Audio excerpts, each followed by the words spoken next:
तो बिस्मिल्लाहिर्रहमानिर्रहीम, शुरू अल्लाह के नाम से जो बड़ा मेहरबान नहायत रहम करने वाला है। तो अस्सलाम वालेकुम व्यूअर्स, कैसे हैं आप? इंशाल्लाह ताला मेरी यूट्यूब फैमिली अल्लाह पाक के फजल करम से होगी बखैरियत। तो व्यूअर्स, आज हम बना रहे हैं अरवी। आज हम अरवी बनाएंगे शोरबे में। रस्मी सी बड़ी मज़े की बनती है, आप ज़रूर बनाइएगा। इसके लिए मैंने ले ली है आधा किलो अरवी। तो अरवी को मैंने स्किन जो है वो आराम से स्किप कर ली है, पील ऑफ कर लिया। और इसके जो मोटे मोटे वाले पीस हैं, ये देखिए, उनको मैंने 2 पीसेस में कर लिया है। तो आज हम इसमें चूँकि आप जानते हैं कि कैरी का मौसम है, कच्ची कैरियाँ मैंने ली हैं। एक इसमें से कैरी डालूँगी जो कि आध पाव का तकरीबन है। ये 2 कैरियाँ जो कि 1 पाव हैं। तो इनमें से जो छोटी है ये मैं यूज़ करूँगी। तो यहाँ पे सबसे पहले तो हमने इनको काट लेना है। काटने के बाद हम इसमें 2 टेबलस्पून भरकर सॉल्ट डालेंगे और 10 से 15 मिनट के लिए रख देंगे। तब तक हम तैयारी करेंगे दूसरी वाली।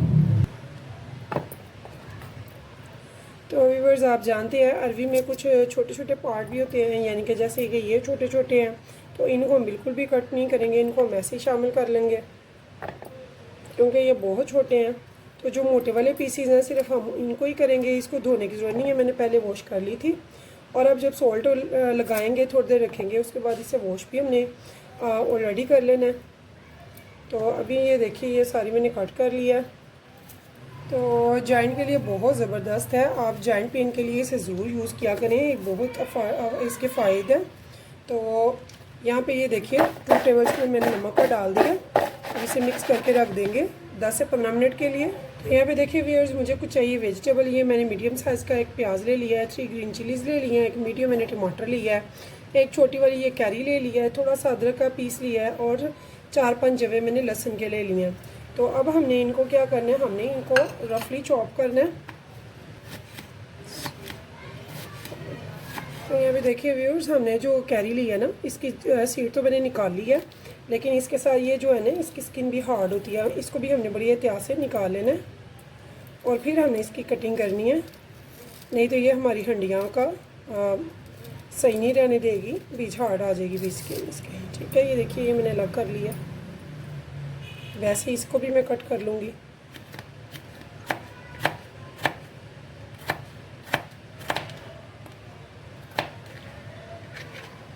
ऐसे टमाटर को भी हम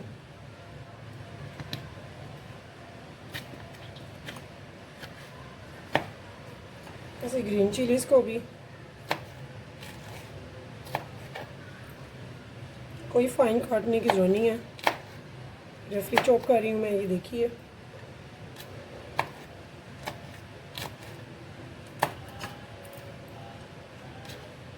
ऐसे ही अदरक को भी, और लहसुन को मैंने कुछ भी नहीं किया। तो चलते हैं अब चूल्हे की तरफ। यहाँ पे देखिए, मैंने एक देगचा ले लिया है। यहाँ पे मैं डालूँगी थोड़ा सा ऑयल, ज़्यादा नहीं ले रही, मेरा फेवरेट जो है वो मस्टर्ड ऑयल है। तो यहाँ पे मैंने 2 से 3 टेबलस्पून जस्ट लिया है। टोटल मैंने 3/4 ये कप ले लिया, एक यानी कि मैंने क्वार्टर छोड़ा हुआ है, कम लिया है। उसमें से 3 टेबलस्पून, 2 टेबलस्पून ज़्यादा नहीं हमने लेना, यहाँ पे ले लिया है। इसमें अब वो जो वेजिटेबल्स हमने कट की हैं, रफली चॉप की हैं, उनको हम डालेंगे और इनको हम भूनेंगे 2-3 मिनट के लिए, ताकि इनका जो कच्चापन है वो ख़त्म हो जाए। यहाँ भी ये देखिए, मैं भून रही हूँ। इसके साथ साथ मैं इसमें स्पाइसेस ऐड करूँगी। 1/2 टेबलस्पून मैंने इसमें रेड चिली पाउडर का डाला है, 1/2 टेबलस्पून इसमें मैं नमक का डाल रही हूँ और साथ में 1/4 मैं यहाँ पे हल्दी पाउडर डाल रही हूँ। तो अब हम इसे अच्छे से भूनेंगे, इतना कि इसका जो कच्चापन है वो बिल्कुल ख़त्म हो जाए। तो यहाँ पे व्यूअर्स, थोड़ा सा मैं पानी का टच दे रही हूँ ताकि मेरे मसाले जो हैं वो नीचे ना लगे और इनको मैं अच्छे से भून सकूँ। तो पानी मैंने 1-2 टेबलस्पून से ज़्यादा नहीं डाला है।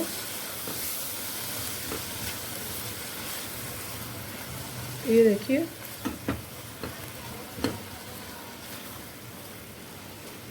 अब हम इसे एक साइड पे उतार लेंगे और ठंडा होने पे इसको कर लेंगे ग्राइंडर। तो अब चलते हैं अपनी अरवी की तरफ, जिसे हमने नमक लगा के रख दिया था। तो यहाँ पे देखिए व्यूवर्स, मुझे जब तक कि मेरा वेजिटेबल मैंने भूनी है तब तक मैंने इसको रखा है। तो अब मैंने क्या करना है, इसमें नमक ने अच्छे से इसको, ये देखिए, इसकी जो अंदर से लेस है वो निकल रही है। तो इस टाइम पे मैं इसमें पानी डालूँगी ज़्यादा सारा। अगर आपके पास हैंड बीटर है या फिर बीटर मशीन है या फिर मदानी है, जो भी आपके पास अवेलेबल है, आप उसकी हेल्प से इसे अच्छे से धोएंगे ऐसे ही तकरीबन 5-6 पानी, ताकि इसके जो अंदर से अच्छे से लेस है वो ख़त्म हो जाए। तो मिलते हैं इसे ख़त्म करके। जब ख़त्म हो जाएगी तो इसका पानी भी साफ़ हो जाएगा, जो गदलापन है और इसकी लेस भी पानी में होती है जो निकल आती है, वो भी ख़त्म हो गई होगी। तो यहाँ पे देखिए व्यूअर्स, ये जो है इसकी जो तपिश है, हीट है, वो ख़त्म हो गई है। तो इस टाइम पे मैं इस वेजिटेबल को जो मैंने भुनी हुई है एक ग्राइंडर में डालेंगे और इसे अच्छे से हम ग्राइंडर कर लेंगे। अगर थोड़ा सा पानी डालना पड़े तो हम डाल लेंगे, नहीं तो ये पेस्ट की तरह बनेगा। जब ये बन जाएगा पेस्ट तो फिर मैं आपको दिखाती हूँ। तो साथ साथ हमारी जो अरवी है वो भी हम साफ़ कर रहे हैं, अच्छी तरह से धो रहे हैं, ताकि उसमें से जो है उसकी लेस वो ख़त्म हो जाए और वो बिल्कुल नीट एंड क्लीन हो जाए। तो यहाँ भी ये देखिए, ये सारा मैंने इसमें डाल लिया। अब इसे मैं ग्राइंडर कर लूँगी। तो यहाँ पे देखिए व्यूअर्स, हमारा जो पेस्ट है बहुत ज़बरदस्त सा रेडी हो चुका है। तो अब चलते हैं चूल्हे की तरफ। तो यहाँ पे देखिए, वही वाली देगची में मैंने बाकी का जो ऑयल बचाया था वो इसमें मैं ऐड कर देती हूँ इस टाइम पे। और आपको पता होगा मस्टर्ड ऑयल की एक मखसूस स्मेल होती है, उसे रिलीव करने का ये तरीका है कि आप इसे सिर्फ 1-1.5 मिनट के लिए हाली आंच पे, बिल्कुल लो आंच पे छोड़ दें, ताकि इसके अंदर जो मखसूस स्मेल है वो बिल्कुल रिलीफ़ हो जाए। और यकीन मानिए, सब्ज़ी में इसका इतना मज़े का टेस्ट आता है कि आप महंगे वाले बनास्पति भी भूल जाएंगे। तो इसे 2 मिनट में रिलीव करने के लिए छोड़ूंगी कि स्मेल रिलीफ हो जाए। तो यहाँ पे देखिए व्यूअर्स, मैंने अरवी को अच्छे से वॉश कर लिया। इसमें बिल्कुल भी लेस नहीं है, ये देखिए बिल्कुल खुरदरी हो गई है, यानी कि इसमें से लेस नहीं है। इसे मैंने अच्छे से वॉश कर लिया है। अब मैं इसे एक बार अच्छे से फ्राई कर लूँगी और इसकी फ्लेम जो है वो मीडियम कर दूँगी मैं। तो लो टू मीडियम फ्लेम पे हम इसे फ्राई करेंगे 5 से 10 मिनट के लिए, ताकि इसमें एक क्रंच आ जाए, जो कि बहुत टेस्ट लगता है। तो क्रंची सी बहुत मज़े की हम बनाएंगे। अरवी के बहुत फ़वाइद हैं। वो लोग स्पेशली जिनको जॉइंट प्रॉब्लम्स हैं, जॉइंट की आवाज़ें आती हैं क्रच की, और हड्डियों की इश्यूज़ है, तो उनके लिए तो ये बहुत ज़बरदस्त है। तो प्लीज़ आप ज़रूर यूज़ किया करें। अरवी के बहुत फ़वाइद हैं। जो भी अल्लाह पाक ने सीज़नली फ्रूट्स और वेजिटेबल्स बनाई हैं, तो उनमें बहुत फ़वाइद है हमारे लिए। कुछ का हमें नॉलेज है तो कुछ का हमें नॉलेज नहीं है, बट ये ज़रूर पता होता है सबको कि अल्लाह पाक ने फरमाया है कि जो मैंने चीज़ जिस मौसम में पैदा किया उसको ज़रूर इस्तेमाल करो। यानी कि जो सीज़न की चीज़ है वो यूज़ करो, जो अन सीज़न है उसे नहीं यूज़ करना चाहिए। तो अच्छे से ये देखिए, इसे मैं अच्छे से फ्राई कर लूँगी। तो यहाँ पे देखिए व्यूअर्स, मुझे 10 मिनट हो गए हैं। तो यहाँ पे ये देखिए, इसकी मैं आपको कंडीशन दिखाती हूँ। माशाल्लाह से इसका क्रंच, इसका टेस्ट इतना अच्छा बनता है जब आप इसे पहले फ्राई कर लेते हैं। तो आप मेरे तरीके से एक बार ज़रूर बना कर देखिएगा। ये देखिए, ये टेंडर तो होगी लेकिन मेल्ट नहीं होगी, और बहुत टेस्टफुल होगी और क्रंची होगी, जिसे खाने का मज़ा दोबाला हो जाता है। तो यहाँ पे इस टाइम पे मैंने क्या करना है, जो मैंने पेस्ट बनाया था वेजिटेबल का भूनकर, वो इसमें मैं इस टाइम पे ऐड कर दूँगी।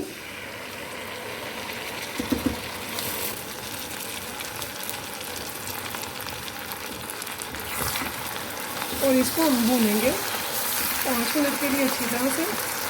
तो यहाँ पे भी इतनी मज़े की खुशबू आ रही है, यकीन जाने जब आपके आगे ये अरवी पककर आएगी तो आपका हाथ नहीं रुकेगा। इतनी टेस्टी बनेगी कि 2 की जगह आप 4 रोटियाँ चट कर जाएंगे, इतनी ज़बरदस्त बनेगी। तो मेरी माँओं को, बहनों को और भाइयों को इंशाल्लाह ताला ये रेसिपी बहुत पसंद आने वाली है। तो इसे स्टेप बाय स्टेप वॉच कीजिएगा, फॉलो कीजिएगा। इंशाल्लाह ताला वीडियो को स्किप मत कीजिएगा, तो आप बहुत ज़बरदस्त बनाएंगे।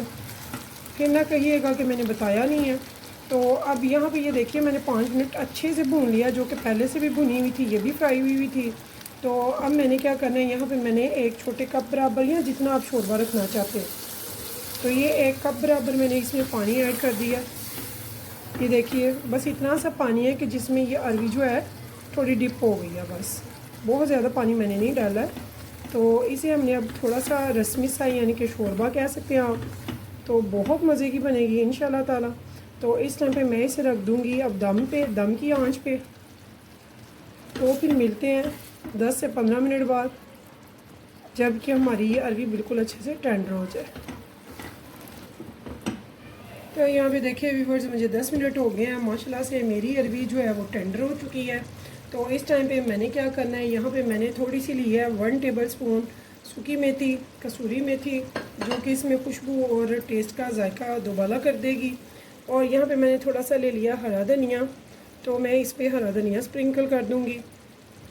तो व्यूअर्स इंशाल्लाह ताला आप जब ये बनाएंगे तो आप कहेंगे कि वाकई बहुत टेस्टी है, उंगलियां चाटते रह जाएंगे सारे जब आप ये बनाएंगे। तो अगर आपको मेरी ये रेसिपी पसंद आए तो प्लीज़ मेरे चैनल को लाइक और एक सब्सक्राइब ज़रूर कीजिएगा और कीजिएगा कमेंट्स, मुझे फ़ीडबैक ज़रूर दीजिएगा, क्योंकि मैं आपके कमेंट्स बहुत शौक़ से पढ़ती हूँ और इनके जवाब भी देती हूँ। तो व्यूअर्स इस उम्मीद के साथ फिर मिलेंगे नेक्स्ट टाइम नेक्स्ट रेसिपी के साथ। तब तक के लिए मुझे दीजिए इजाज़त। तो अल्लाह हाफिज़।